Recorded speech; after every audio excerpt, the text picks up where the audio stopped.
Well, good afternoon, successful business worldwide. Today, we have the privilege of speaking with our guest, a renowned global hiring manager who has helped countless companies across the world find, acquire top-notch talent. As you know, in today's rapidly evolving business landscape where competition for skilled professionals is fierce, having an expert like our guest on our show is invaluable. With years of experience in the recruitment industry, he has developed a keen eye for identifying and attracting the best candidates, regardless of their location or background. As companies increasingly operate on a global scale, the need for diverse and talented workforce has never been more crucial. Our guest understands that, and he understands it better than anyone else. So his insight into the art of global hiring are for sure to be enlightening for our viewers. Whether you're an employer seeking to expand your operation, your talent pool, or job seeker looking to navigate the international job market, this interview promises to be a treasure trove for valuable information. So let's dive right in and welcome our esteemed guest to the show. Now, I will tell you, London, thank you for joining us today. Thank you for taking from your busy time. And we are excited to learn from your expertise and gain a deeper understanding of the challenges and opportunities in global hiring. So let's start by introducing yourself. Okay, very good. Thank you so much. What a kind introduction. And yeah, I love global hiring. That's one of my passions is really stirring the pot of people around the world and letting them get to know each other and work across borders easily. And so it's definitely a passion of mine. After high school, I did a service mission in Lithuania and Latvia in Eastern Europe, and then after that and my undergrad, I knew I wanted to do international business. And there's a school that is a specialty private school for international business now through ASU, but it's called Thunderbird. And so Ah, I heard about that, and I was like, "Yep, that's my school. I want to get an MBA, and I want to do global business." And I studied in Prague, and I studied in Beijing. I did some consulting in Africa. hmm, I did a long internship with Cisco Systems in the Bay Area, and it was just an incredible, enriching, life-changing experience. And then the consulting that I did in Angola led to a full-time offer with ExxonMobil in Texas, in hmm, Houston. And so I was in their, finance and accounting department.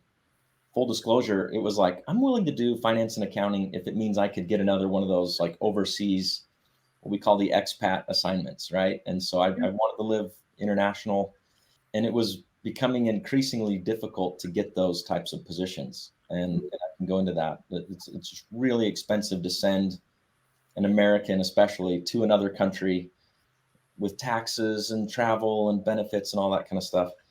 In fact, the person that was like my primary recruiter, he became the country manager for Thailand.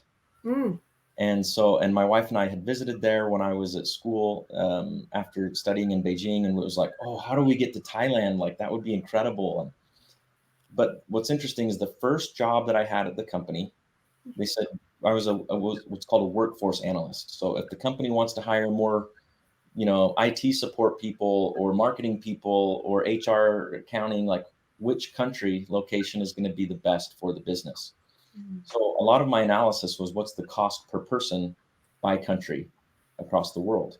hmm, And I could see very easily that for the cost of an expat, which can be really expensive in Thailand, you could hire easily, 5 to 10 local accountants. So here I am, like, I want to go work in Thailand, but I know these accountants in Thailand, they're really good. Their English is good. They're really smart. Like, why would the company send me and pay all that extra money to go do a job that they already have people doing? So I learned really quickly that there is what the company called arbitrage in cost savings to hire people around the world. The next assignment that they gave me was like pure accounting, which hmm, was very fun. And I decided, if it's getting more and more difficult, I was asking to go to locations nobody should ever ask to have their family move to. And when they declined me for, the last one of those in the Middle East, I was like, okay, if I can't get the Iraq job, then sayonara, I'm going to move home to where my family is in Utah, and kind of made a career shift and went more into training and sales for a software company called Pluralsight, Mm. a technology training platform. And I covered Eastern Europe, which is my love. This painting behind me is Latvia. And I love that experience, love the magic of a startup company, venture backed.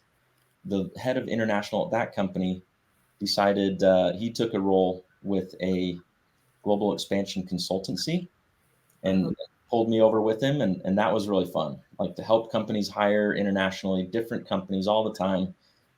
Should they set up an entity or use employer of record, or how do they pay these people and make it easy to do that? But there was a constant, one need in that market.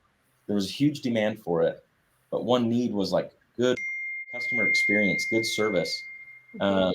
Um, and so I got with two of my favorite colleagues at that company and said, we could do this so much better. Let's do it on our own. And I guess that was maybe my next best sell after chasing my wife, is getting these people to peel away and start Listo with me. So we started just 2 years ago. We quit our full-time jobs and said, let's get a software company set up and make it easy for businesses to find, hire, and pay anyone, anywhere in the world. And that's what we do. Wow, what a rich, rich, rich history and experience. Like I said, we couldn't have found a better person than the gentleman in front of you. Have you told us your name? Landon Pitcher, sorry. Yep. Yeah, you didn't say. I was waiting for you. Okay, who Definitely. are you, Landon Pitcher? So he is the right person for the right job and for this episode. And what you are saying, it takes courage. Obviously, it takes perseverance. It takes dedication, and I commend you. Congratulations on your company. So Any questions? can I ask you a question, Landon? Because this is fascinating. I know that especially after COVID, everybody's pretty much gone to remote. We have now what we call people who are now global nomads, who take their laptop and they just go wherever and they work from wherever. Mm-hmm. I also am aware that there are many companies that are coming into existence that do like foreign subcontracting. So I know, for example, for virtual assistants and that kind of work, where you Correct. can just subcontract somebody. Mm-hmm. But I noticed that what you're offering is something like more of a substantial workforce, correct? Like if you want somebody full time or a group of people to work full time, but you don't know what the legal ramifications are or the Yeah. tax ramifications. I see that you have something called the employer of record. So it's, if I understand correctly, it's like an entity that takes the place of having to have a legal presence or a fiscal presence in the country where you're hiring people. And can you explain how that works, and maybe how maybe a small to medium business owner might benefit from something like that? Yeah, really, really great question. And what we found is 65% of hiring HR leaders are still not aware of what employer of record is. So, depending on, especially if your audience is based in the United States, this is really good for them to know.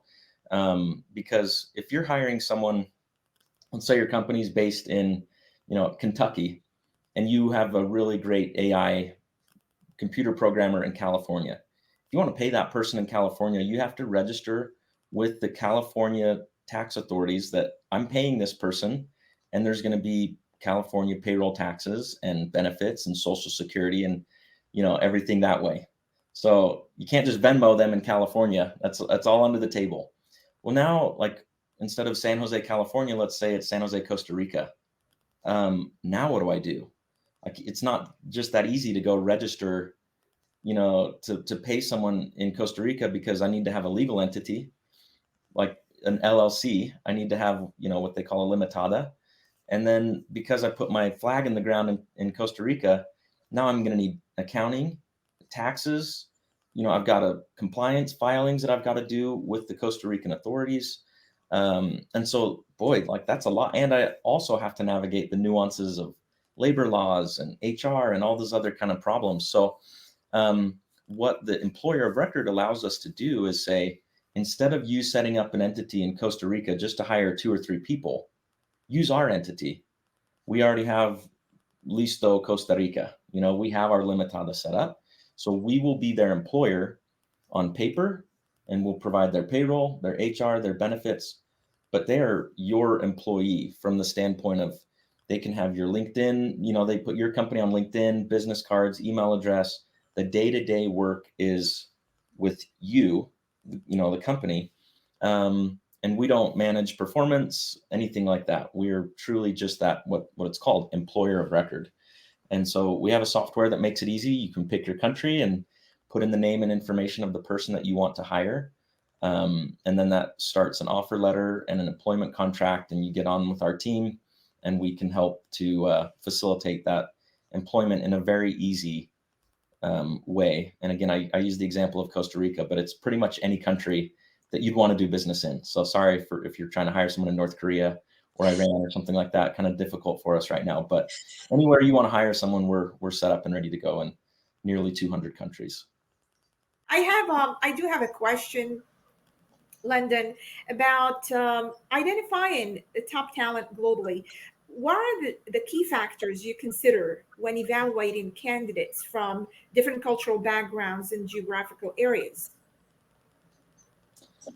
So which factors do we consider when hiring, When evaluating candidates? Yeah. When picking a country, I guess is what you're saying, right? Yeah. It will depend. Which factors, not, there's several of them, as you know. Let's say first is time zone, right? And then next, what is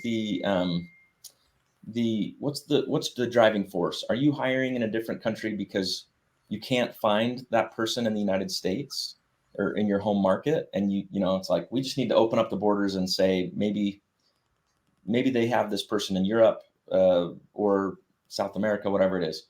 Or are you trying to save budget? And, instead of hiring a computer programmer in, again, San Jose, California for 200 grand a year, I could probably get that same person for, with that experience level in Mexico or Costa Rica for 8,000 a month, right? 100K a year. So there's huge cost savings. So it depends on the position. You want to think of like what the time zone is. And if you're okay with them working more of either a night shift or paying a premium to have them work a night shift, or they're working while you're sleeping, and then, try to have like an hour overlap at the beginning or end of your day, something like that. I have a question about that. Do you actually have a workforce that you can interview? So in other words, like if I say I'm looking for somebody in the financial area, can you help me find somebody, say in, I don't know, Mexico or in Philippines, who has a certain, it can speak English, has this kind of a background? Do you help people find the profile, the employee profile that they're looking for? Yeah, we definitely can do that. So our mission is to make it easy to find, hire, and pay. Most of our clients, I'll be honest, they already have their workers, that are contracting with them, that they are paying through something like a Venmo, Western Union, PayPal, bank transfers, or whatever. And it's under the table, and they know that they need to do it the right way, but they don't even know where to start.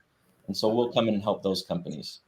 But if a company also says, I've never done this outsourcing thing, I need, someone to help with, for example, one client, he has a side business that's a property management company. Mhm. And he needs kind of that office manager to handle support tickets. And he's thinking, let's try this out with someone in, south of the border, and see if we can find someone that's going to really appreciate a salary of something like $10 or $12 an hour. And as opposed to, I can pay someone $15 an hour and they're just not loving it and not excited about the work, their job, or anything like that. So I say, okay, pick your country and or I can help guide you through that. And then we will go and present candidates to you. And the recruiting is we're not trying to get rich on recruiting. It's not our moneymaker. So if you've worked with professional recruiters before, a lot of times they'll say like, yeah, we want 25% of the first year's annual salary. It's like, woo, that's a pretty steep Mm. just to make a connection. Granted, recruiting is a lot more than just connecting people. There's a lot more that goes into it. But what we say is just pay us for our time. So anywhere from generally $50 to $100 per hour. And if it's 50 an hour and it only takes us 10 hours to connect you to that customer service agent that you want to do that job, then congratulations, you just filled a role for $500 instead of $25,000, and you're off and running, and you have our system to make that easy to do so. Okay, excellent. London, I have a question about cross-cultural communication. As you know, we all speak English, and probably 65% of the world speaks English, but we don't speak the same English. What challenges have you faced in bridging cultural gaps during the hiring process, and how have you perhaps give us some tips? How have you overcome them? That's a really, really good question, and it's something that I love and enjoy. Uh-huh. As a piece of our business model, we haven't sought out to go and solve that problem necessarily. So we would bring in a partner like you to say, hey, looks like you're having some cultural issues. You should chat with Mona and see if there's some things that she could help, talk through from a consulting or coaching standpoint. But we see it all the time, especially in the more Eastern countries where cultures are more different, right? India and the Philippines. I'll give an example, and it's totally stereotypical, which is what happens when you do kind of cultural, training. In some ways, you have to stereotype. But when I was at Pluralsight, and I'm providing technology training solutions, I was on the phone with the manager in Germany, and he said, I've got a team in Russia and a team in India. I need about 10 subscriptions for each. And I said, hey, I'm very curious. I've got a lot of living experience in Eastern Europe and Russia, and have some really great friends in India. Who are the better engineers? Like, give it to me. Like, let's get your opinion. I want a data point. And he said, oh, it's totally different. Like in India, I'll ask the team to do this project. And it's like, yes, absolutely. We've got it. We'll go ahead and we'll do it. And then, 5 months later, I find out like they didn't have the skills to be able to do it. That's why I need Pluralsight in this example. Whereas in Russia, if I call them and say, hey, I've got this project, they'll be like, yet, we don't have the team to be able to fulfill on this, like right out the gate, maybe even abrasively, like, you're crazy. Why would you ask us to do that, right? So it's totally different culture dynamics that this manager in Germany was good to pick up on. But places like the Philippines, like they want to please their leaders. And if they don't have enough work to do, for example, they don't want to go to you and say like, hey, I'm kind of bored. I don't have enough work to do, because they may be seen as unuseful, or like, oh, if you don't have enough work to do, then why would I keep paying you? Like, get out of here. I'm firing you. And when you come from a scarcity environment, like a lot of people do in an entry-level job in the Philippines, the last thing they want to do is give any reason why they are not necessary to the company. So that causes some US leaders to just really micromanage, and they use like screen recording softwares to make sure that they're at their computer and that they're clicking their mouse and typing. And it's like, that's not necessarily the best way to go about it. It's things that I'm sure your podcast and your coaching teaches, which is human connection, open dialogue. You're safe with me. I'm not going to let you go. I've had an employee one time that I said, like, if you don't have enough to do, I'm just going to assume that you're going to go play video games, because I haven't given you enough work. Please don't play video games until you ask me, hey, I need more work. And then if I still don't get back to you because I'm that busy to not give you more work, have a great time playing video games. I'm not going to let you go. Like, you're my guy for a long time. You're great. You're good at what you do. But like, if you don't have enough work to do, please let me know, so that we can have open dialogue like that. So those kinds of things really go a long way. And I think you guys are the experts in that. We're the experts in helping them hire compliantly and pay them. And when it comes to like ongoing training and management and everything, as fun as that is, we don't get there too much other than anecdotal advice every now and again. Those are really great examples. And I was just curious, as you were mentioning some of them, if there's any other things like that come up, for example, as far as cultural compatibility, like something like giving feedback, or maybe even hierarchy, like the concept of what's expected from a manager in different cultures. I'm sure you have plenty of anecdotes. Is there anything that kind of pops in your mind?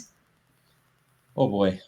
Here's one funny story. So when I was at ExxonMobil, and I had a guy that worked with me in Curitiba, Brazil. And then I had a really good friend from Lithuania who is Russian, and he's got a great job that allows him to travel quite a bit. So my friend in Brazil, his sister was going on vacation to Russia for 2 weeks. At the same time, my friend from Lithuania went on a vacation on a business trip to Brazil. And I didn't, put anything together in my mind, but I asked my friend Denise, the Russian, how have you liked Brazil? How's it been? And he's like, this place is amazing. These people are so nice to me. The beaches, the people, the culture, the dancing, it's incredible. Like, it's unreal.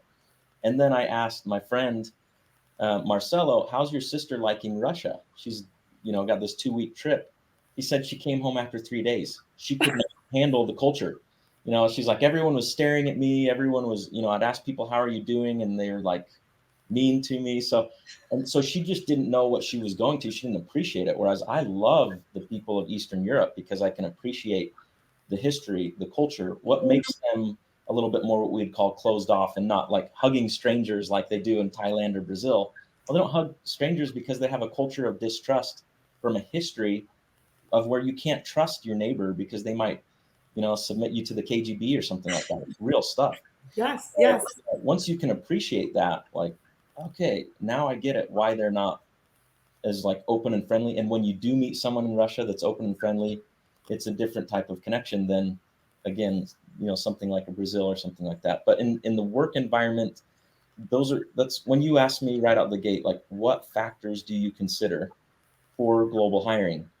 Okay, great. Like I said, time zone, I said compensation, type of work, the manager, the hiring manager, number one thing. Like if you've got somebody that's just, like never traveled, typical like country bumpkin that just, is not very culturally aware or sensitive, I guess maybe they are. I just gave a bunch of stereotypes that are not relevant.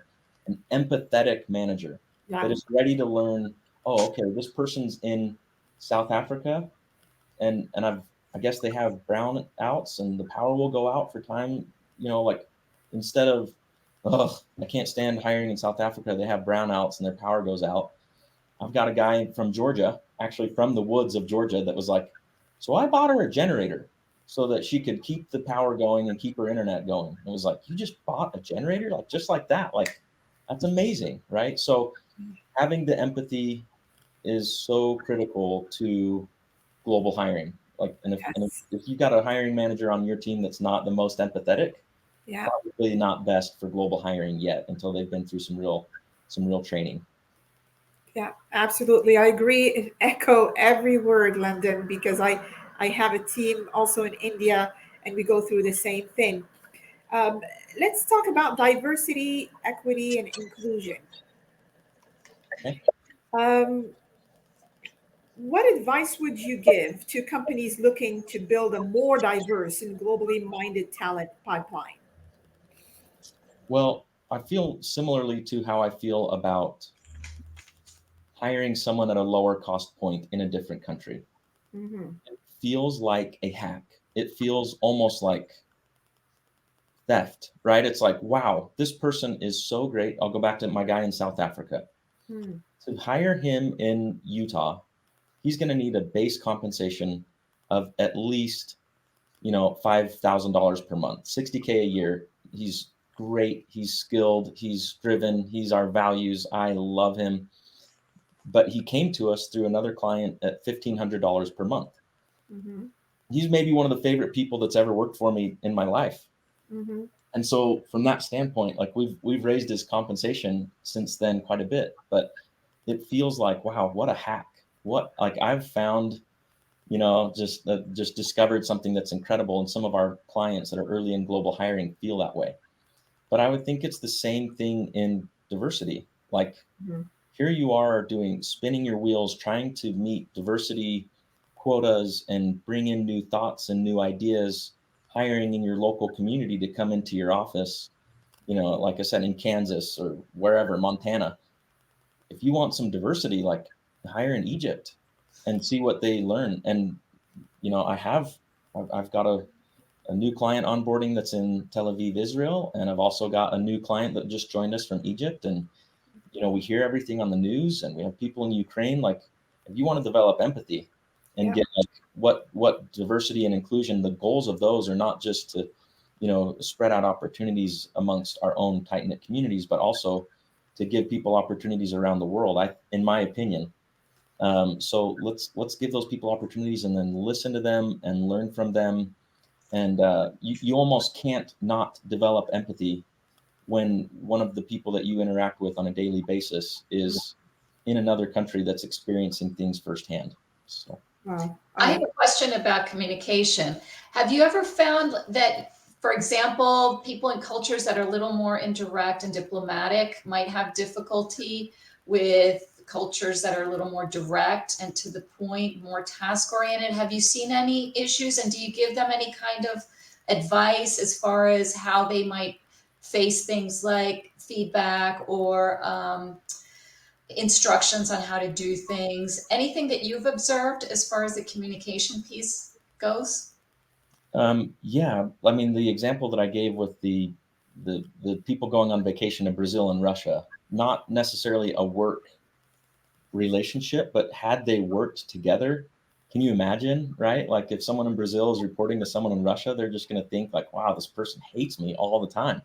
When really, like, I've done business in Poland, Lithuania, Latvia, Estonia, these countries that are further east, Ukraine I'd mentioned, and it's like they have great work environments, they're happy people, like, and so, but yeah, they just don't need to like dance and tiptoe around the issue or the feedback. They just get right to it. So it's just important to be mindful of and to remind and educate. And I think we as leaders in business all have our quirks and our things that we need to constantly, like when my team members say I'm going to be on vacation next week, or hey, third week of June I'm going to be out, like I just want to let you know or get permission. Mm-hmm. Whatever reason, I have a mind block, like this is just a personal thing, I never remember. I'm like, so you're gonna need to text me the day before, even if you put it on my calendar, like I will not remember that you're going on vacation, so let me know right before it so that we can buckle up a couple things before you go.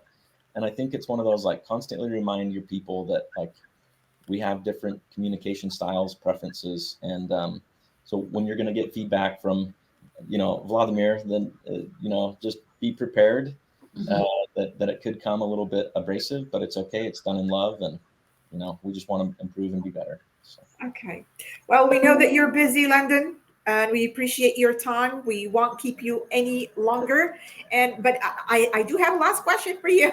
Great, love it. Yeah, and that is what advice would you give to aspiring global hiring managers or HR professionals looking to make their mark in this field? What advice would you give them? Well, besides reaching out to me, I'm on LinkedIn. Landon Pitcher is my name again.